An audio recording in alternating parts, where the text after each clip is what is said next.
Taxation is one of the most taxing subjects of CMA Intermediate students.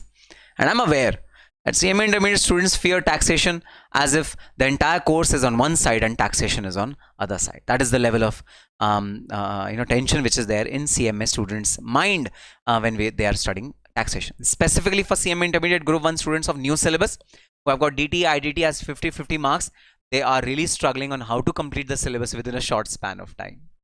And merely 3 months to go for examination, and today you are under a absolute confusion, sir, how to cover up this huge syllabus which is there in front of us of DT and IDT, and how to attain good marks in December 2023 examination. So guys, here am I with a strategy, with a roadmap of how to work efficiently in the next 3 months so that we are able to reap maximum benefits of the course syllabus which we have. So let's get started on what is the strategy of covering the entire syllabus of DT, IDT. What are the important points which we should focus on? What are the important chapters which we should focus on? And how to study and revise DT, IDT in an appropriate manner so that we are able to complete the entire syllabus on time, revise on time, and get good marks in December 2023 examination. First and foremost, if you belong to syllabus 2022, then first complete your IDT syllabus, 50 marks, because that syllabus is short, much more scoring than DT. So cover IDT first, then jump on to DT. For old syllabus, of course, you have no choice. DT is 100 marks, IDT is 100 marks in the two different groups. You have no choice in old syllabus. So old syllabus students cover both of them parallelly. Now I'm going to highlight what are the important chapters in your DT.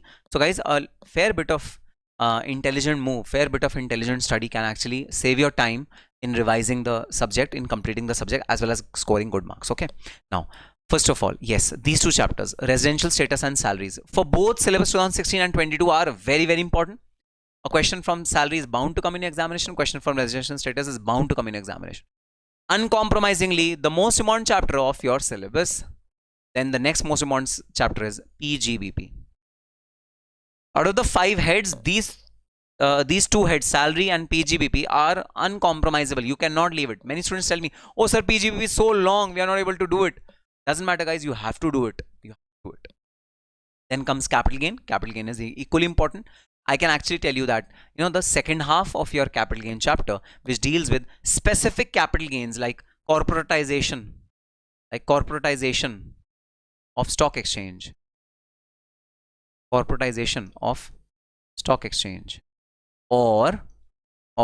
concepts like bonus shares,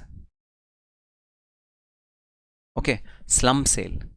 These are specific capital gain areas which are discussed in your syllabus. Okay, after you read the generic portion is the normal sections of computing capital gain of sale of jewelry, sale of building, sale of plant machinery, the normal case.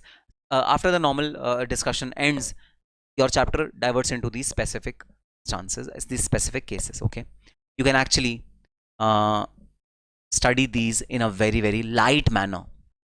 Don't employ much time on these specific cases because they seldom come in the examination. Give less weightage to these specific cases. So if you cover capital gain, the first 50 portion, that is more than enough. You need not cover the entire chapter equally in an equally detailed manner. You cover the first 50%, which is the generic discussion, and you're done. But no, you cannot leave salary, you cannot leave PGP. For sure, you cannot leave both of them. Okay. So that's just a trend which I'm discussing with you. And guys, please have this disclaimer that trend can anytime break. I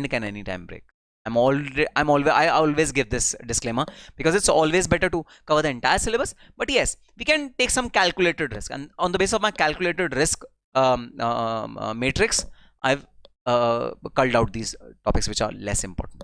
Coming on to house property, guys, simple questions from house property comes in the examination, not in every attempt, but in every second attempt or third attempt. So yes, it's an important part, but not that important. Similarly, income from other sources. So house property and income from other sources, again, both of them are little less important as compared to other 3 heads of income. Okay, so you can discount them a little bit. Income of other persons included in the assessee total income. This is exempt income. Again, not a very, very important chapter. Then set off and carry forward, very, very important from an exam standpoint, especially for syllabus 2016 students. Okay, I'm just marking the important chapters. Okay, deductions is an important chapter for sure. then income which do not form part of total income. Okay, this is exempt income. This is not important. This exempt income is not important. This is clubbing of income, and this is important. This is clubbing of income. Chapter number 8, income of other persons included in assessee's income. This is clubbing of income, and this is an important chapter. Okay, so mark it as important. TDS, an important chapter. Assessment of various persons, an important chapter. And finally, assessment procedures, self-assessment, an important chapter from a theory standpoint. Okay. For syllabus 2016 students, there is another chapter called ICDS, not an important chapter, but that is there in your syllabus apart from these chapters which are there. Okay, so this is how you need to study. Let me summarize my entire talk. So 2 important chapters: residential status and income from salaries, must do. PGBP, must do. Set off carry forward, clubbing, must do. TDS, must do. Deductions, must do. Assessment procedures, must do. Return pan, must do. All these portions must do. Assessment of various persons, must do. Apart from these, the rest of the chapters, you have to of course do it, but in a light manner. So this is my take on direct taxation. Now coming on to indirect taxation, guys. Indirect taxes, you have GST and customs for indirect taxes, both for new syllabus and old syllabus. Both of them have got the same thing. So custom duty, you have to do at any cost. You have to complete it for sure. But remember one thing, guys, very, very important: custom duty. A mandatory question is going to come from custom duty in your examination. For sure, it's going to come. Okay? Now, the thing is that you need to study the course content which is given in your study mat, which is absolutely limited with respect to certain things. Okay? If you have bought book or lectures of a teacher who's teaching some other professional course, then you have to cut down all those topics which are not there in your CMA study material. So for example, warehousing rules are not there in our CMA study material. You don't need to do warehousing rules. Why do you waste time in doing warehousing rules when they're not there in CMA study material? So custom duty is absolutely concise, is absolutely short. Don't waste time unnecessarily in doing those portions which are there in other course material, which are there in other professional courses which are not there in our course. Don't do those. Custom duty is absolutely concise in our CMA Institute study mat. It's absolutely concise, very, very short. And no doubt, guys, right from valuation to types of duty, everything is important in custom duty. I'm not going to mark any important or unimportant chapter in custom duty because everything is important. Because in itself, it's so short. It's really, really short. It's very, very brief. So you need to do it completely. No compromise in it. No compromise, guys. Yes, for students who have taken classes from a book or some teacher who's teaching other professional course, he has to be very, very careful that that teacher is teaching little extra. So you have to cut down that extra portion. Need not study it because now time is short. I agree. Taking knowledge is absolutely beneficial for anyone, but now time is short. So you cannot afford to waste that critic. Coming on to GST. Okay, concept of supply, reverse charge mechanism, composition levy. Of course, undoubtedly, the 2 most important chapters of your syllabus. Questions coming from this particular chapter regularly. Value and time of supply, very, very important. Important tax credit, very, very important. Registration from a theoretical standpoint, very, very important. Exemption also, category B, but an important chapter because sometimes a question from exemption comes in your examination. Guys, the syllabus is in itself so small that, you know, I would recommend that in GST and customs duty, don't leave any chapters. So the chapters that I have not circled, like computation of GST liability, return, PAN, tax invoice, that also you should do. 50 marks, new syllabus, 50 marks. You're going to get from this brief syllabus content.